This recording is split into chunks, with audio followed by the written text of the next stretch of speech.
I've read your book. I love your blogs and obviously your compatriots in your movement.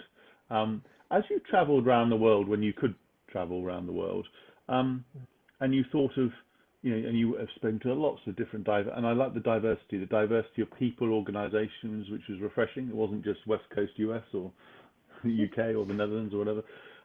Which company impressed you the most with the sort of, if you like, the clarity of their strategy and the way they went about it? When you thought, wow, they know where they're going, they know how they're going to make it happen. Which company or companies sort of came to mind and why? I think there's a few that are in my mind or experience quite exceptional. And I obviously have been thinking about this a little bit about strategy and about what kind of is different in those companies we visit. Because to be honest, I will give you first a little bit background about my thinking and where I come from. Please, so it will set a little bit the stage. So I'm in particular interested nowadays in large organizations. So like having a small organization with just, let's say 100, 200 people.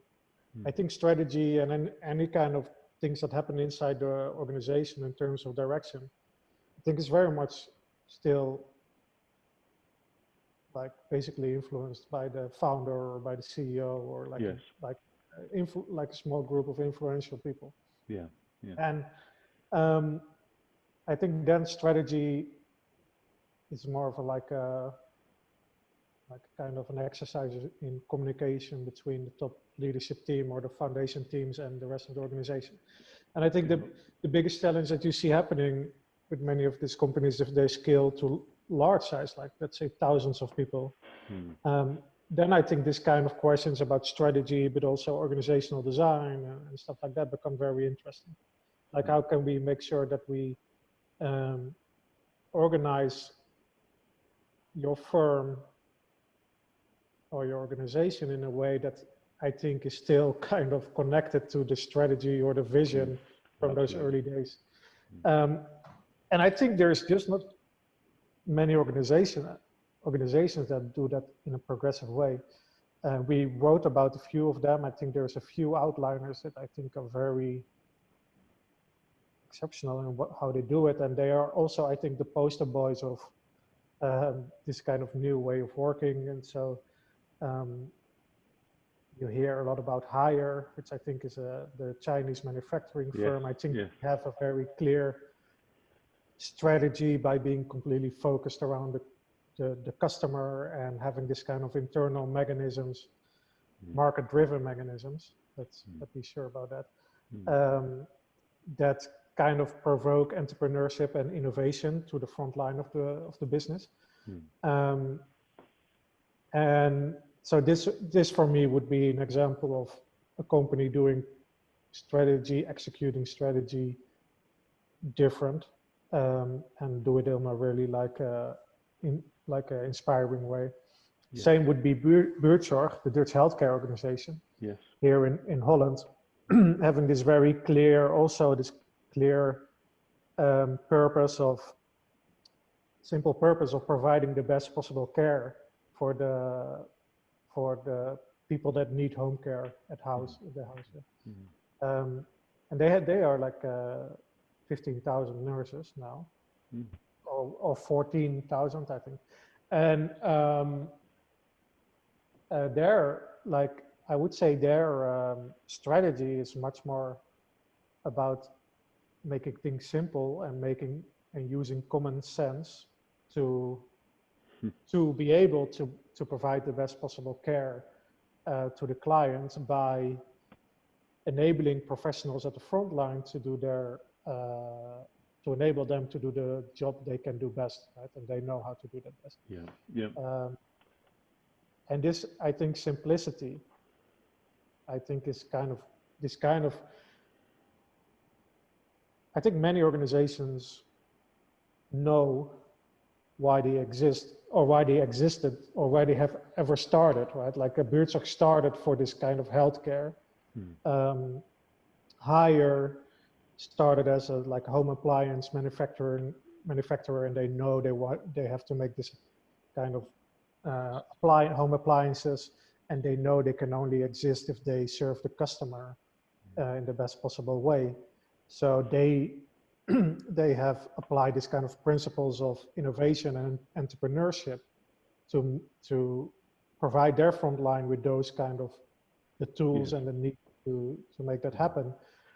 In Buurtzorg, you would see the principles of like common sense and simplicity to enable the front line to deliver that strategy to the customer, basically. And I think there's a few other interesting cases that nobody talks about, which I think are very interesting. It's like a Russian retail organization called Vuxville, which has like more than 10,000 people nowadays taking over the retail space in Russia, and now taking over, or they are starting now in Amsterdam. They have a retail shop, and they're going into Europe. They want to go to do an IPO, and the interesting thing is that they have scaled till 10,000 people. They have never took any outside money to scale, so they have done everything by themselves. And they have no middle management, just like Buurtzorg doesn't have and Hire doesn't have. And then if you look at that company, like we haven't written about it because it's just kind of a new discovery for us. But they also completely focus on the client and how can we make sure that the client gets what he or she wants. And in the retail environment of supermarkets, this is a kind of a bit lost. You know, the retail, I think, is very much searching for what is their added value, although how can they be different than the competition. Can I ask? Do you mind if I ask a question? As you're yeah, sure. Go ahead. Those three examples, I guess there's some common themes around genuine and real empowerment of the people on the front line, you know, distributed responsibility, empowerment, a lot of trust, and keeping things simple. I guess the question it prompts is, especially in the retail example, is, you know, the people on the front line will have a sense of what people are telling them, right? And they'll be observing things. But sort of, what's the role, as well as the making sure that stuff doesn't get in the way, bureaucracy doesn't get in the way from the sort of the center to the front line. It begs the question for me of what is the role then of the center beyond, if you like, enabling and giving tools? Is it how directional is it? For example, in your Hire, you know, in the Hire case, yes, there's autonomous units. They can make lots of entrepreneurial decisions. They have a lot of autonomy. But then the question is, how much are they bounded by the centre saying, right, here's the scope of our organisation, play within that? And sort of what is there, to use the phrase, what is the distinctive capabilities, if you like, of the centre, as opposed to getting out of the way? Okay, I think it's a very good question, and it also implies that I think what is very important nuance is that if we go in this direction of self-management or self-managing units or very autonomous units, let's say it's highly decentralized organizations with thousands of units that have a lot of autonomy, a lot of freedom, and a lot of trust indeed to make their own decisions. We have never come across any organization that is completely autonomous, right? That is completely free-flowing, or that is completely reflected in nature or something like that. So there's always like this top management team, which is most of the time very small, like just a few people. Like in Buurtzorg, for example, it's only 2 people in the top management. But they have indeed 2 people. 2 people, like just the CEO and the CEO is Joost Minnaar, the founder, and his ex-wife is the COO, I think. But this center has, so this is the group that has, I would say, more authority, or they have actually the authority over all the players in like the ecosystem or in their network. Let's go in their organization. They only everybody knows that as well. So I think what is their, let's say, what is their role? You know, like we can discuss about that. So their role is very clear. They take care of strategy. So they take care of big decisions that need to be made organizational wide. They take care of like in the end, you can see them like as the final judge. So if there are some disputes within the organization and the units cannot resolve that among each other, in the end, it will be escalated to them. They will make a decision. Yes. They will call themselves often the architects of the systems. So they design the system. They make up the rules that everybody has to play around. So as I see it, like I see this kind of networks of, actually this is I do like a part-time PhD on the university here in Amsterdam. So this comes from my research actually, that you see this kind of thousands of units, and these units, they have to play to certain rules, which are like they're like, this is the framework you are talking about. Yes. So the people in these units, they experience a degree of freedom, or that's what they report. But this freedom is bound by a very clear framework of what they can decide about and what not. And those roles are defined by top management. So for example, in Buurtzorg, there's a rule that you can only get clients from your area, that you have to split your team if it's get bigger than 12, that you have to be attached to the IT system of Buurtzorg. You need to have like a productivity rate of 60% each of them, which means 60% of the time needs to be billable with the client. There's a few team roles that need to be picked up in each team. There's just you can only spend like 5% of your revenues on accommodation. I just say something, right? But there's like few clear rules. They set some rules. I think they've created. I come from a sort of background in sort of TV and media, and that's one of my. I wouldn't say industry. I'm not allowed to say industry focused, ecosystem focused. And it's like a format. In some ways it's like a format. In some ways it is. It's like a format in terms of they set the boundaries, the parameters, how things are structured. But I guess within those, so it's not completely free flowing. Within those, you can innovate and you can do it. But actually, it's perhaps more bounded than perhaps you would think if you just heard it's all autonomous. It's like a free flowing, which is not. But it begs the question of how involved would the autonomous in that particularly both examples, Hire and Buurtzorg, how involved would the people on the front line be in the sort of the setting of the strategy?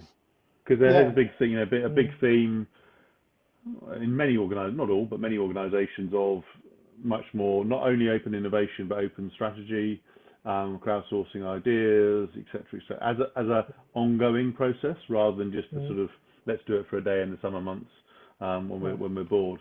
How do you have a sense of how involved they are in the setting of the strategy, or are they more in the we will be entrepreneurial within what we've been given? No. There's I would say a fairly high degree of influence from let's say from the members towards the top management. Right. But there's I think two dimensions playing there, and I will give an example of that. I think COVID crisis. I think a perfect example to show like how this strategy is sometimes useless and how you need like input from all the members to combat a certain crisis.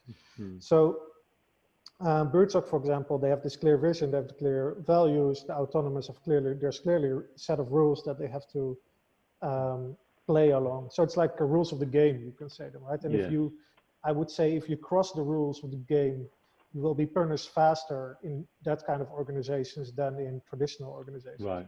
Right. Like you will be most of the time kicked out by your peers. And there's a high degree of transparency, like everybody can see how the other people are performing. But this is all, I think, nothing new. Like if you look at all the organizations of like back in the days in the 70s, like Gore and even the mines, you know, Eric Tries was speaking about. They have similar dimensions, only they don't have this IT component that connects them all together. I think this is different on this one.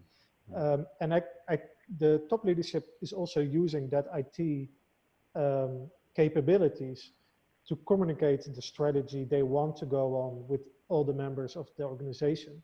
So this kind of transaction cost that came with normally in normal or traditional organizations, once you want to communicate your strategy, you use all your middle manager layers to push it throughout the organization. And I think there was a lot of transaction cost there. Now with IT, with like, for example, this kind of internal intranets and stuff, you don't need anymore this kind of middle manager person to do that. You can just use IT to distribute your strategy to all the members. So that's what Joost does. Joost he's the CEO of Buurtzorg. He has his own internal blog, which is called Joost the Blog. It's quite funny. But so if he has an idea, or if he wants to, if they want to do something with top management, he would write a blog post. He would explain why he wants to go on a certain direction with the firm. Or if they want to take over, for example, another organization, which is a big decision. So they come up with that in top management. They will explain it to all of the nurses in a blog post or in a video or whatever. And they invite everybody to reflect on that. So all the nurses that want to say something about that, they will comment on that, like underneath. So everybody can see the comments, like a kind of Facebook, or LinkedIn, like kind of media. He will read that, he will listen to that, but it's just enabling a conversation. So it doesn't really mean that that top leadership would always listen to that, but they will take it in account.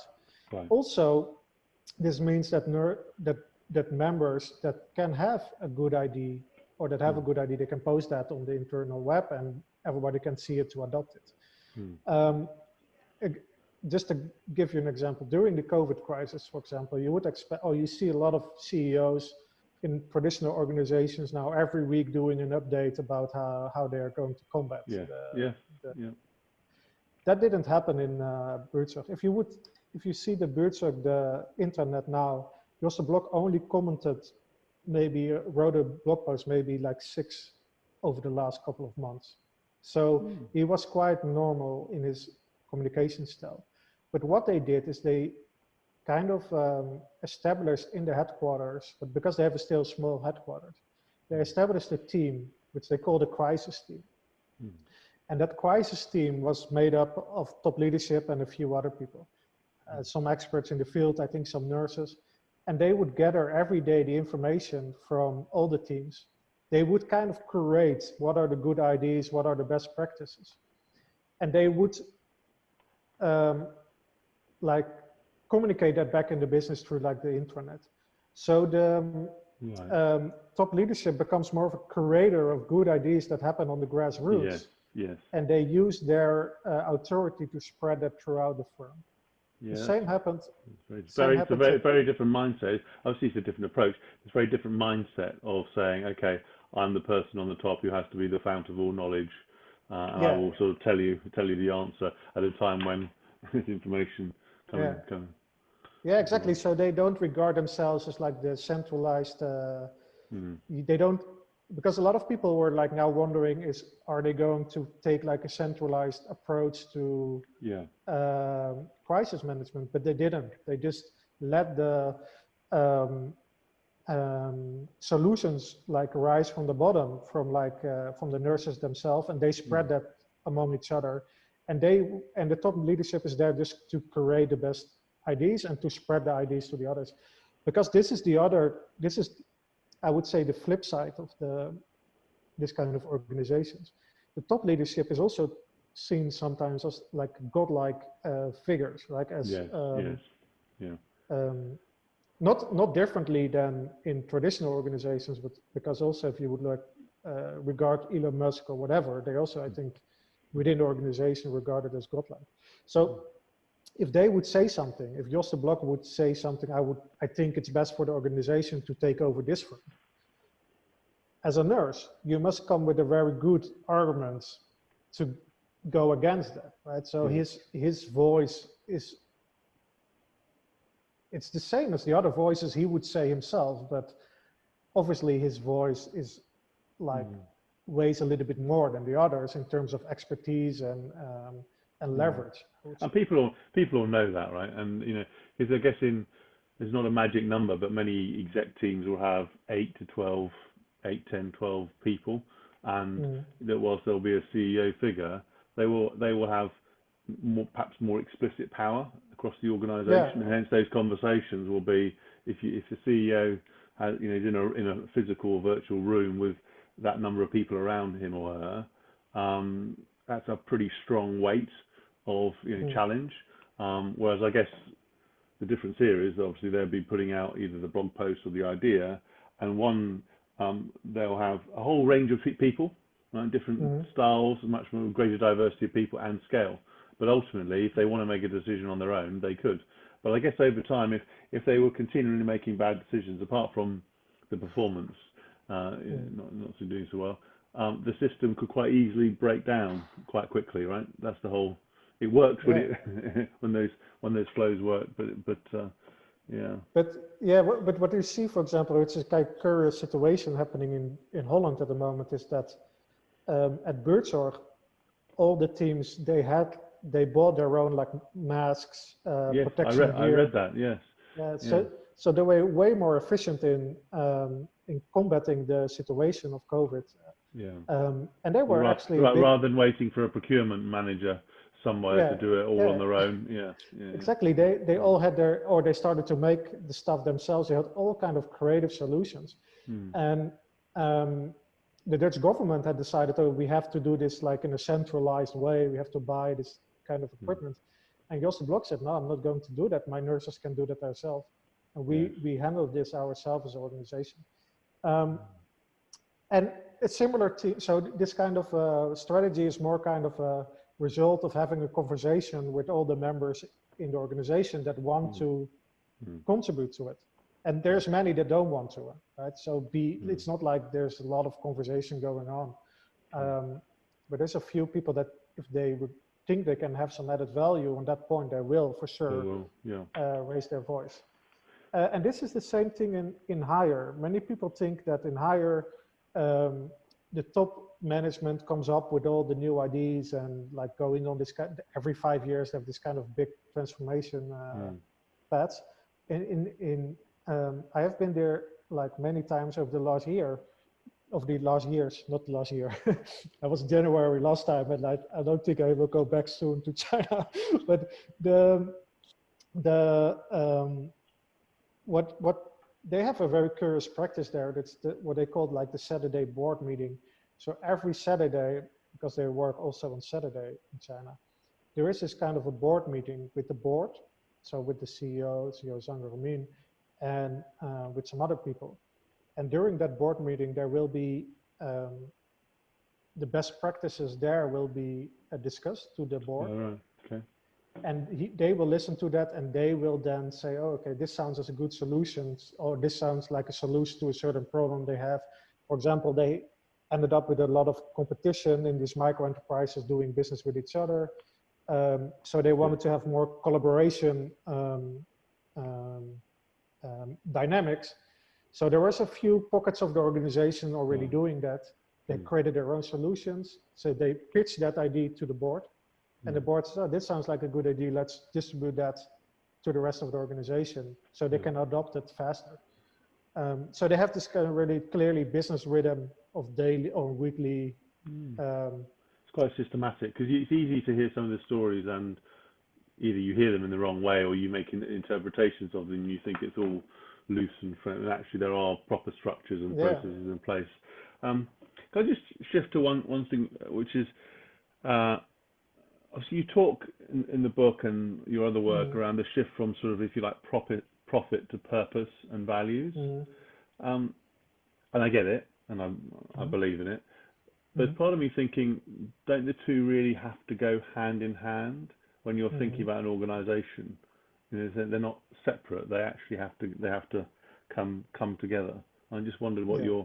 your reflections are, because obviously this is a big topic of the moment in terms of a new forms of responsible capitalism, organisations perhaps relearning their purpose Yeah. during this crisis.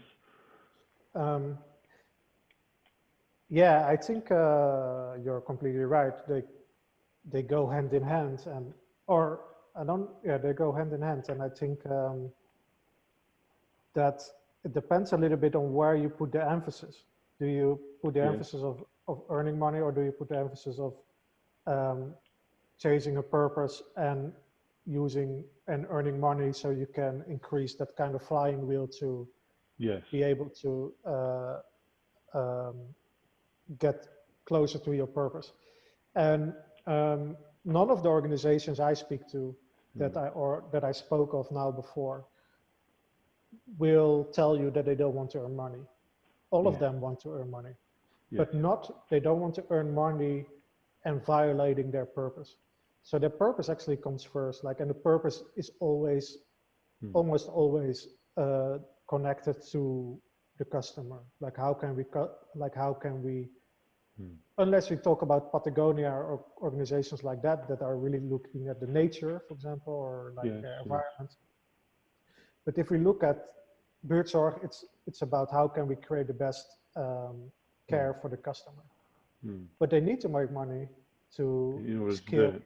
Essentially, I spoke to the James Timpson, who runs the Timpson Group, which is it's a whole, as he reminds me a lot, it's a whole collection of things that most people in the UK will see it as somebody where you get your shoes being mended or a key cut for your home. There's lots of other things, and it's very, very well, and it's a good proportion of its employees are former prisoners. That's what it's known for as well, in terms of giving people a second chance. Nice. And they are also well known for their generosity. For example, I think this is the case, if your much loved dog or cat were to be ill or to pass away, you would be given time off to to look after it. You can win competitions to go and have a dinner with the chairman and see, and the list goes on. It's very generous. But when he spoke to me, he was very clear and said, we can only do that because we've got a strong, we make decent money, right? So that's the enabler. And secondly, the standards are really high, right? So the standards of the organisation, a bit like yours, the examples before, that the KPIs, the way that So when he walks into a sort of a store, he knows within 1 minute whether it's going to be a good standard. He looks around, he knows he's got a format in mind. But when he talks about it, he can, I guess, equally talk about the fact that he's proud that it's a profitable, sustainable, and it is still sustainable in this period organisation. And at the same time saying, the reason we're doing it is because we want to help people's lives on the, real life, make their life easier, from dry cleaning to household things, and also give people a second chance. But I guess the reason I share that is it goes hand in hand. And so, and you can really sense the CEOs who have what I call a purpose wrapper or layer on top of them. The big statements. It's really obvious, and actually they don't really care. It's just a sort of a bit of PR or corporate social responsibility. You have to feel comfortable talking about it and actually understanding the relationship between the two. I think that last point is very important. What is the relationship between the purpose and the financial part? How do they come close to? And in organizations, or the examples I give, but also think about Handelsbanken, for example, the Swedish bank, which is very driven by kind of a target to be more profitable than the other banks in the area, right? This is kind of their guiding target. What means that all of these teams are if you have a teams of this kind of autonomous teams, they have often their own P&L. So they know they are very much aware, everybody or in the organization is aware about profit levels, about loss levels maybe. And all these teams are firmly rooted in local communities. Yes. So I think there is a kind of a thing there as well, organizations that are very much profit driven, that take a lot from from the countries or communities they are part of, and they don't give anything back. I think this can only happen when there is some element of like corporate, maybe not corporate, but if you don't know who are, like if you don't know where you're based or you're anonymous, right? You're anonymous shareholders. But if you are rooted in a community, like all these teams are, and you know you take money from the people from your own community, then I think there is a much more bigger like realization, and people are much more aware that they cannot just take more profit, or that they cannot just take everything from the community and not give anything back. Right? That will not survive. But perhaps that's one of the reasons, not the only one, but one of the reasons why, you know, some of the small p and big P political challenges that the big tech platforms are facing, because of that distance, for example. Here's a hard one then. Here's a hard question for you. So you set out 8 trends or 8 shifts, you know, and if you took a sample of leaders in, you know, the traditional sort of set of companies, which of the 8 is the most difficult for them to shift, to make the transition? Yeah, and I'm generalizing, but I'm just interested. If you know, is there one where you think, you know what, that's fundamental, that's really hard to do? It's interesting because close my window. For me, the 8 trends are like this. It's all interconnected as well, and I think if you read a book, you can also like see that examples are a little bit blended. I'm being consciously stupid in my question. But I think there's a few.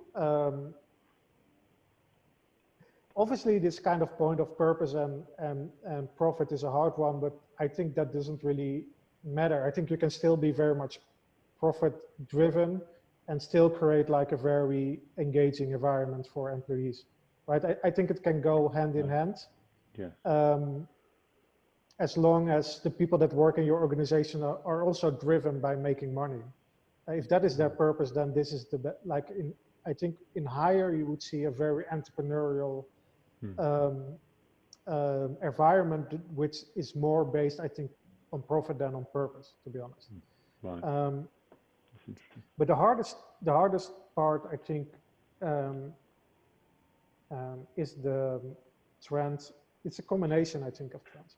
But the trend of going from the higher, like the pyramids, let's say the hierarchy, towards this network of teams, and what is like comes with that is this high degree of turning away from top-down control and distributing a sense of power and authority towards autonomous parts. And it's not that there's no control anymore, but the control is different. There's like this kind of peer control. And establishing this kind of culture from top-down command and control, going to a network of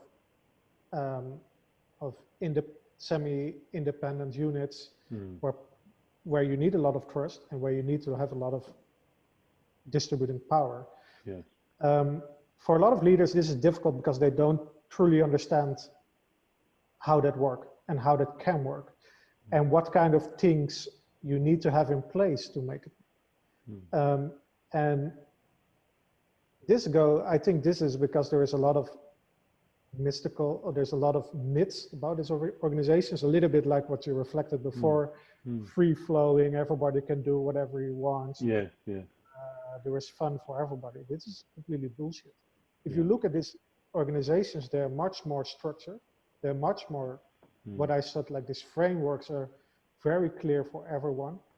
It's, I think, even a more difficult way of working because it needs like a certain maturity of people to be able to work. And you need to solve your own conflicts. You need to be productive. You need to find your own added value. You need to hire your own people. You need to fire your own people as well. it's less, you don't have a sort of mother or father figure above you, or you do, and if you need to have a disagreement, but it's sort of, you only go to them if you really need it, otherwise Yeah. sort it out yourself. And I see more companies who've sort of grown up in that way, right, the way you described, Mm, but making the shift from sort of breaking down the hierarchies, slimming down the mm, leadership team, mm, etc. I mean, that's really hard. I mean, you'll have more examples. I mean, I would struggle to think of many, if any, really good mm, examples. I've seen examples where organisations sort of slim down, so they've reduced management layers. mm, It's the same management model, mm, or they've tactically given more empowerment to a specific team, mm. the customer-facing team.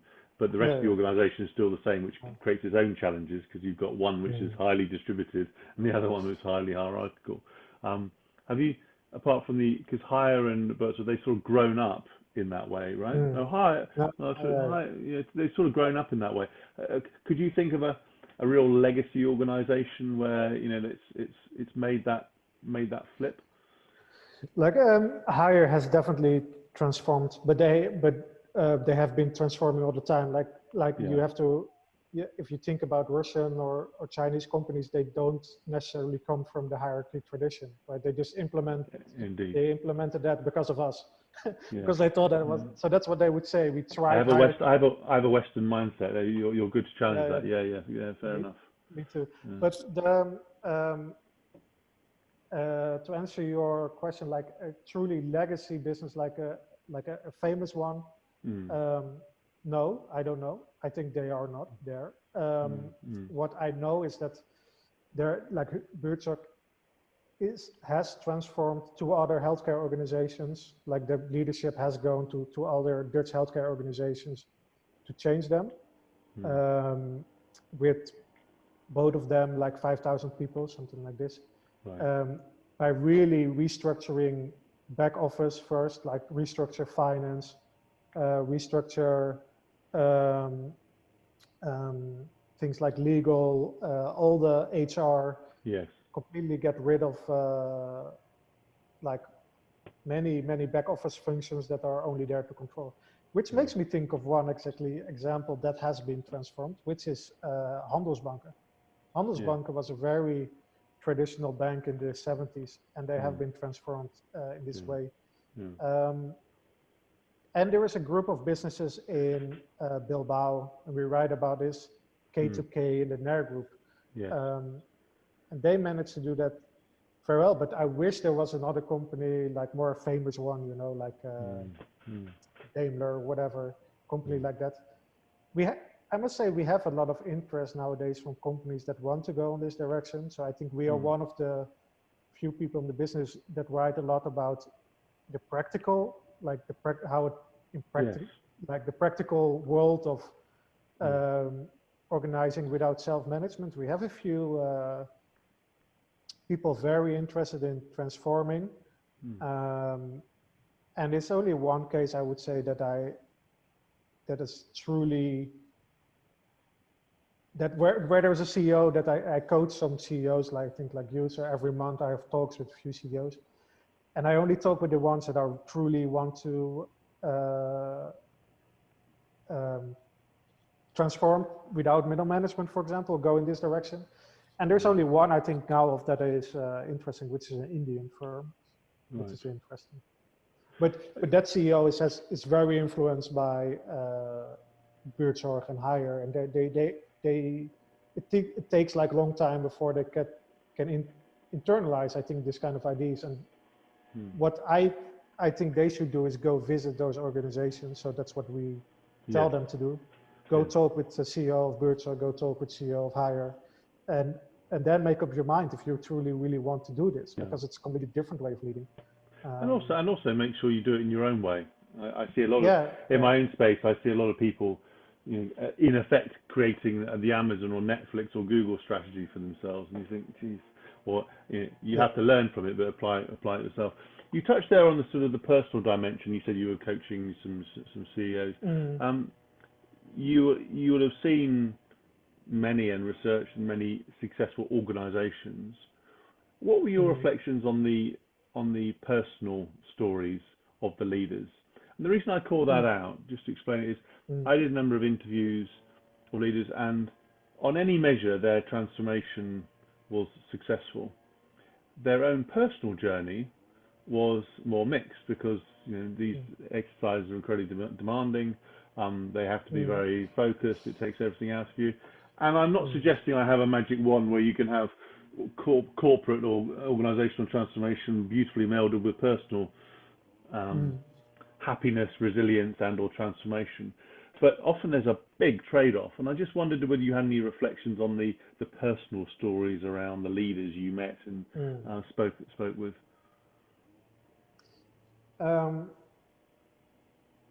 Yeah, first of all, like we have also, like I also have obviously a little bit of a biased view because we only speak with leaders that actually where the transformation was successful.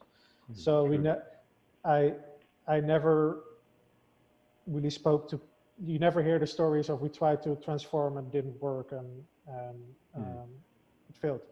So it's more about their journey, because I met some transformational leaders and you look at their personal stories and the impact on health, family, self, friends, hobby, the list, the public self is like they win awards and you look behind the curtain, if you like, and it's a horror show. I think there's not always, but sometimes. I think we see like there's different kind of personalities. I think there's this personalities of people that are kind of rebellious already before they are transforming, and these are the CEOs I think that are like Joost Minnaar that start a new organization. Ricardo Semler would be a guy like that. Also, by the way, transformation from legacy to normal to progressive, and then back to tradition. No, doesn't exist anymore, this organization. But there's this kind of they have already rebellious ideas. They are very stubborn. They want to make it work. They don't believe in traditional management ideas, or they have tried that and it didn't work, and then they try their own kind of instinct. So this is a particular breed, I think, of leaders. They work very hard. Many of them work very hard. Like Joost Minnaar is always, I think, working for, or he can be on holidays, but I think he's the face of the organization, and if he needs to go in the middle of the night to a nurse to help that nurse, he will do that, for example. Like it's a completely different leader than other leaders. And then there is, I think, a breed of leaders that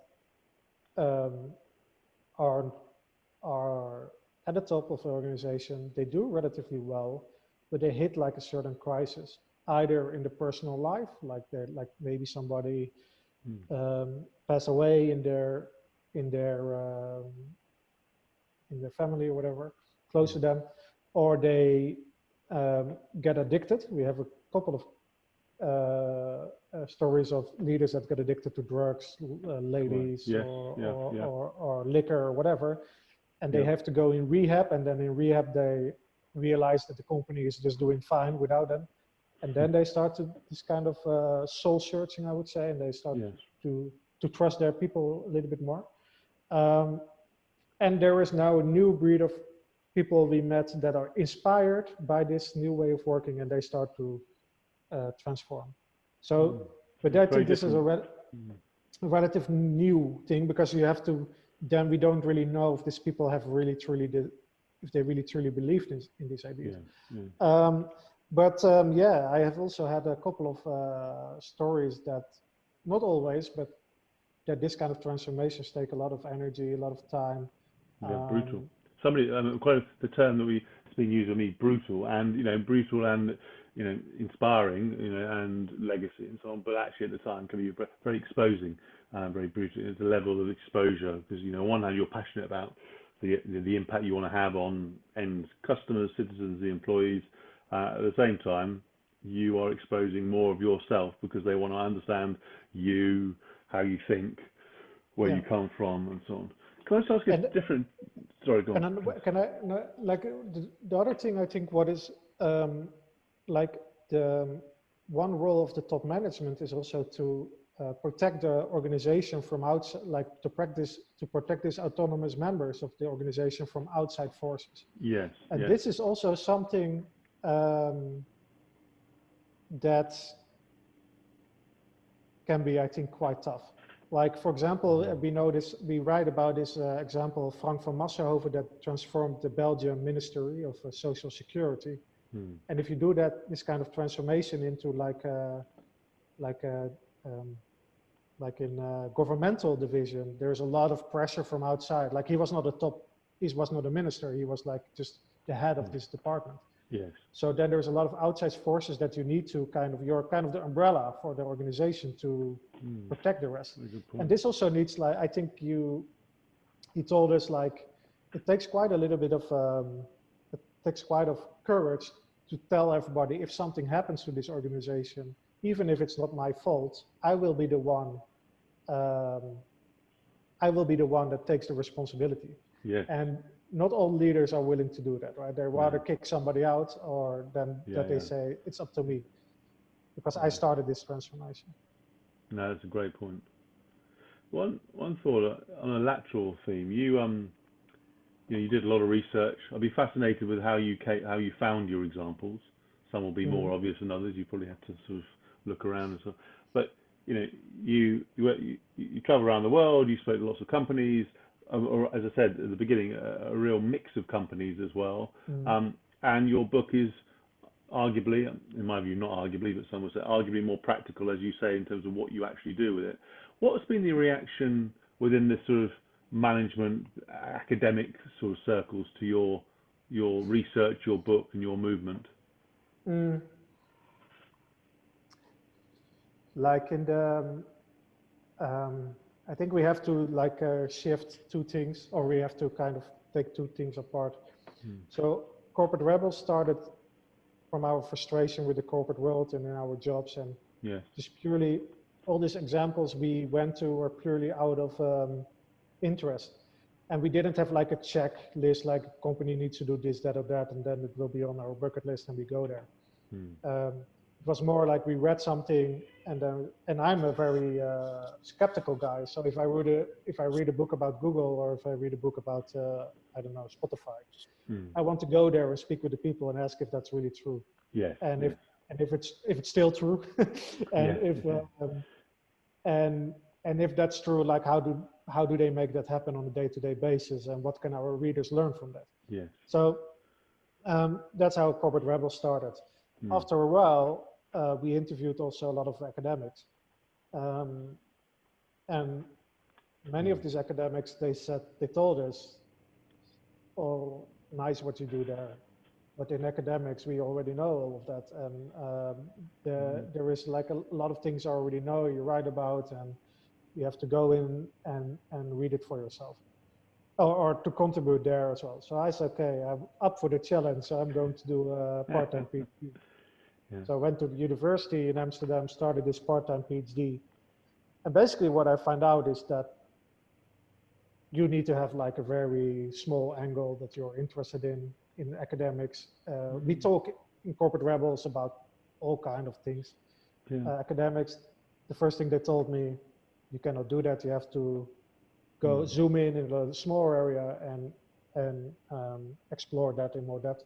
So that's how then I started to think, okay, what is truly special? What do I think is really unique about some of the examples? And that's how I arrived at these large scale organizations without middle management, but using like technology solutions to make that work. And reception so far is, I think I have a few people that are really like it, that are in the academic world, especially on the borderline, between business school and academic world. So think about people in this Thinkers 50 area. I'm not sure if they all really like us, maybe because we are young and a little bit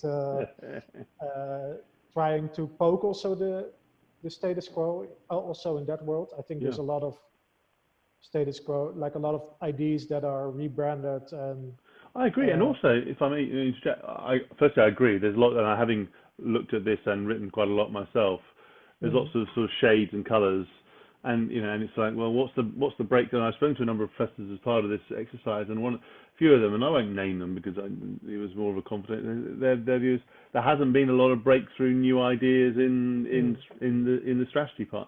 Second point I'd say is I completely understand. I haven't done a PhD myself, but I've done a second degree. Yes, you have to go sort of very specific and drill down into one particular area.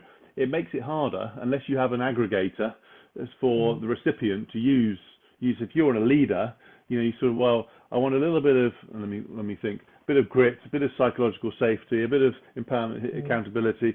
Where's the, this may be the wrong term, playbook? Where's the sort of space where I can aggregate it? Where's coming back to my TV example, where's the platform that I can see all of it and pick it on the menu?